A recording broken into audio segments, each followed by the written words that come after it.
Everybody's planning to see Seattle's spectacular $100 million World's Fair. Oh, pack up your troubles and forget your care. Pack up your family and head for the fair in Seattle. It's the adventure of a lifetime. Let's go to the fair in Seattle. The Seattle World's Fair, Century 21. On April 21, 1962, thousands of people streamed into what would become the greatest show on Earth. Thrills to excite you when you get there. It was a time to imagine the future. In 1957, the Soviets launched Sputnik. And when Sputnik was launched, that changed everything. Now, all of a sudden, they turned the fair into a science-related fair, a space-age fair. At last, the Seattle World's Fair. Look at that observation tower. See you at the fair in Seattle in the summer of '62. What would the world of tomorrow look like? A Space Needle, a monorail, a bubbleator that transported you through time. The Space Needle especially. I mean, you have to look at Seattle's downtown at that time, and the Smith Tower was the tallest building there.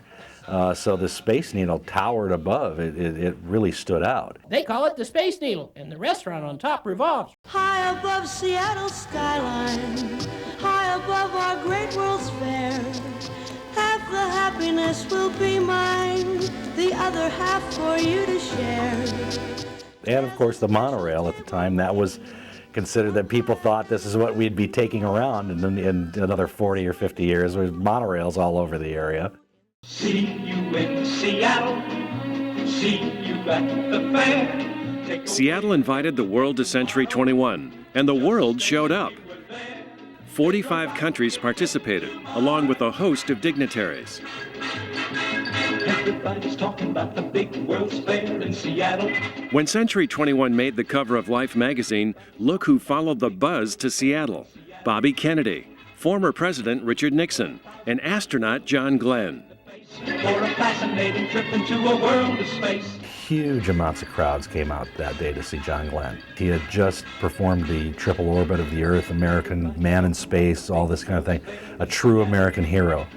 There were Hollywood celebrities galore, but of course, the most famous of all was Elvis. Happy ending. Happy ending. Give me a story with a happy ending. Thrills to excite you when you get there. While most of Century 21 was wholesome family exhibits and rides, one corner was reserved for adults only: Gracie Hansen's Show Street. You were able to take their pictures, and if you didn't have a camera, you could rent a camera. They actually had cameras for rent, so you could take photos of the naked women. Seattle, that's where I wanna be. Century 21 was a huge risk in Seattle's history, but the fair was built on time, on budget, and in the end, actually made a profit. And the real impetus for the whole project went far beyond putting on a great show. Back in '62, most everybody was on board for, they wanted a fair and they wanted a civic center.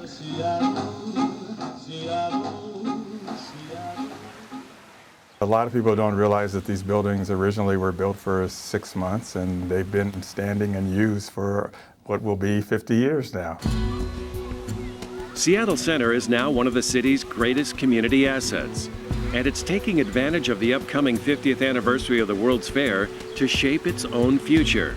What kind of community do we want to be? What kind of society do we want to be?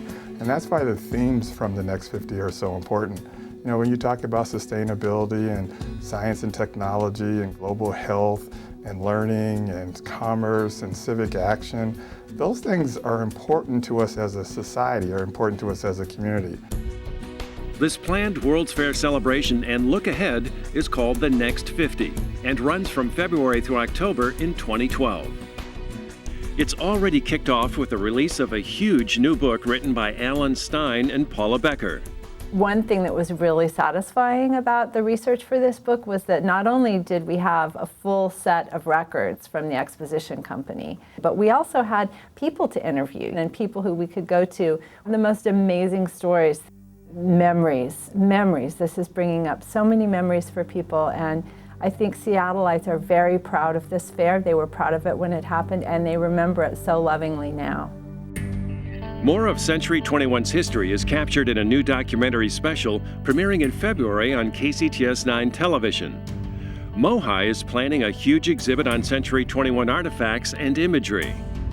But the real intent of the Next 50 is to look at what role Seattle Center can play as it looks to the future. Seattle Center will host major conferences on the environment and global health. An architectural design competition will challenge professionals to reimagine Seattle Center spaces. And even kids will get involved in a special program to imagine what the classroom of the future could look like. At last, the Seattle World's Fair. I was 6 years old when the original World's Fair was here. It was eye-opening. It was an introduction into not just the future, but to the world. As we go forward, I'd love to be able to see people being engaged and have that same sort of experience where their eyes are open to our community and they see themselves in the future of what this community could be and should be, and they work towards making that happen. The summer of '62, bring a lot of money. Where were you in '62? Where should we be as a community in 2062? There's never been a better time to put our best thinking forward. Just ask Elvis. It happened at the World's Fair.